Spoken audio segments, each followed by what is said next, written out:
आपत्तियों से डरना व्यर्थ है।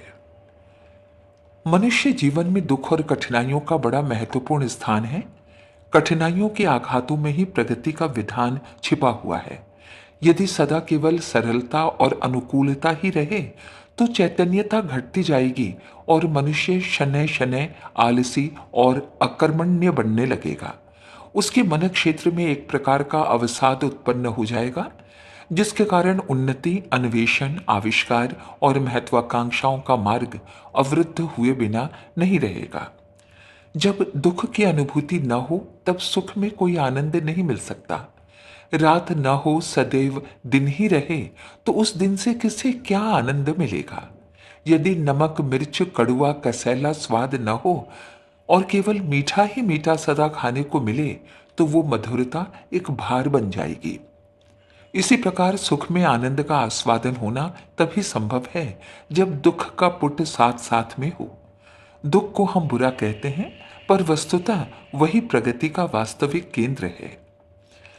संसार में जितने महापुरुष हुए हैं उनकी महानता, यश एवं प्रतिष्ठा का कारण उनकी कष्ट सहिष्णुता हुई है। राजा हरिश्चंद्र यदि चांडाल डोम के हाथों न बिके होते, कोई उनका नाम भी न जानता होता। दधीची, शिवी, प्रहलाद, मोरध्वज, सीता, दमयंती, द्रौपदी, कुंती आदि के जीवन में यदि कठिनाइयां नहीं आती, वे लोग ऐश्वर्य से जीवन बिताते रहते, तो उनकी महानता का कोई कारण शेष न रहता। दुर्गम पर्वतों पर उगने वाले वृक्ष ही विशाल आकार के और दीर्घजीवी होते हैं। जो फुलवारी नित्य सींची जाती है वो कुछ ही दिन में मुरझाकर अपनी जीवन लीला समाप्त कर लेती है। जो व्यक्ति समाज एवं राष्ट्र परिश्रमी और कष्ट सहिष्णु होता है वही विजय और उन्नति का वर्ण करता है। इतिहास बताता है कि जो जातियां सुखोपभोग में डूबी वे थोड़े ही समय में हतप्रभ होकर दीनता और दास्ता के गर्त में गिर पड़ी।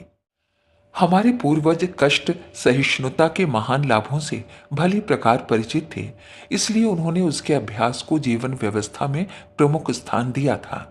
तितिक्षा और तपश्चर्या के कार्यक्रम के अनुसार ही वे दुखों से लड़ने का वैसा ही पूर्वाभ्यास करते थे जैसे युद्ध स्थल में लड़ने से पूर्व फौजी जवान को बहुत दिन तक युद्ध कौशल की शिक्षा प्राप्त करनी होती है। राजा रईसों के बालक भी प्राचीन काल में शिक्षा प्राप्त करने के लिए ऋषियों के गुरुकुलों में जाया करते थे और कठोर श्रमजीवी दिनचर्या को अपनाकर विद्या अध्ययन करते थे। जैसे जलाशय को पार करने का अवसर मिलने पर तैराक को बड़ा उत्साह और आनंद होता है, वैसे ही कष्ट सहिष्णु जीवन के अभ्यासी को नाना प्रकार की उलझनों और आपत्तियों को पार करने में अपने पौरुष और गौरव के विकास का उत्साहवर्धक अवसर दिखाई पड़ता है। इसके विपरीत जो लोग केवल सुख ही सुख को चाहते हैं वे अति सामान्य रोजमर्रा के जीवन में आती रहने वाली घटनाओं से भी ऐसी घबराहट, चिंता, बेचैनी और पीड़ा अनुभव करते हैं मानो उनके सिर पर कोई भारी वज्र टूट पड़ा हो। कठिनाइयां हर मनुष्य के जीवन में आती हैं, उनका आना अनिवार्य और आवश्यक है। प्रारब्ध कर्मों के भोग के बोझ को उतारने के लिए ही नहीं, वरन मनुष्य के मनोभूमि और अंतरात्मा को सुदृढ़, तीक्ष्ण, पवित्र, प्रगतिशील, अनुभवी और विकसित करने के लिए भी कष्टों एवं आपत्तियों की भारी आवश्यकता है। जैसे भगवान मनुष्य को दया करके नाना प्रकार के उपहार दिया करते हैं, वैसे ही वे दुख और आपत्तियों का भी आयोजन करते हैं जिससे मनुष्य का अज्ञान, अहंकार, आलस्य, अपवित्रता और व्यामोह नष्ट हो। कठिनाइयां आने पर हतप्रभ, किंग कर्तव्य विमूढ़ या कायर हो जाना और हाथ पैर फुलाकर रोना झींकना शुरू कर देना, अपने को या दूसरों को कोसना सर्वथा अनुचित है। यह तो भगवान की उस महान कृपा का तिरस्कार करना हुआ। इस प्रकार तो वो कठिनाई कुछ लाभ न दे सकेगी, वरन उल्टे निराशा, कायरता, अवसाद, दीनता आदि का कारण बन जाएगी। कठिनाई देखकर डर जाना, प्रयत्न छोड़ बैठना, चिंता और शोक करना किसी सच्चे मनुष्य को शोभा नहीं देता। आपत्ति एक प्रकार से हमारे पुरुषार्थ की ईश्वरीय चुनौती है जिसे स्वीकार करके ही हम प्रभु के प्रिय बन सकते हैं। अखाड़े के उस्ताद पहलवान नौसिखिए पहलवानों को कुश्ती लड़ना सिखाते हैं तो उन्हें पटक मार मार कर दांव पेच सिखाते हैं। नौसिखिए लोग पटक खाकर शोक संतप्त नहीं हो जाते, वरन अपनी भूल को समझकर फिर उस्ताद से लड़ते हैं और धीरे धीरे पूरे एवं पक्के पहलवान बन जाते हैं।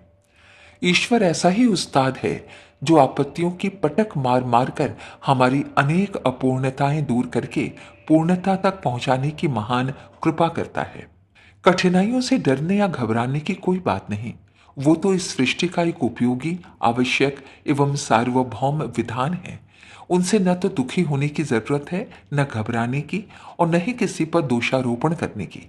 हाँ, हर आपत्ति के बाद नए साहस और नए उत्साह के साथ उस परिस्थिति से लड़ने की और प्रतिकूलता को हटाकर अनुकूलता उत्पन्न करने के लिए प्रयत्नशीलता की आवश्यकता है। ये प्रयत्न आत्मा का धर्म है। इस धर्म को छोड़ने का अर्थ अपने को अधर्मी बनाना है। प्रयत्न की महिमा अपार है। आपत्ति द्वारा जो दुख सहना पड़ता है, उसकी अपेक्षा उसे विशेष समय में विशेष रूप से प्रयत्न करने का जो स्वर्ण अवसर मिला, उसका महत्व अधिक है। प्रयत्नशीलता ही आत्मोन्नति का प्रधान साधन है, जिससे आपत्तियां तीव्र गति से बढ़ाती हैं। प्रयत्न, परिश्रम एवं कर्तव्य पालन से मनुष्य के गौरव एवं वैभव का विकास होता है। जो आनंदमय जीवन का रसास्वादन करना चाहता है, उसे कठिनाइयों से निर्भय होकर अपने कर्तव्य पथ पर दृढ़ता पूर्वक आरूढ़ हो जाना चाहिए और हंसते हुए हर स्थिति का मुकाबला करना चाहिए।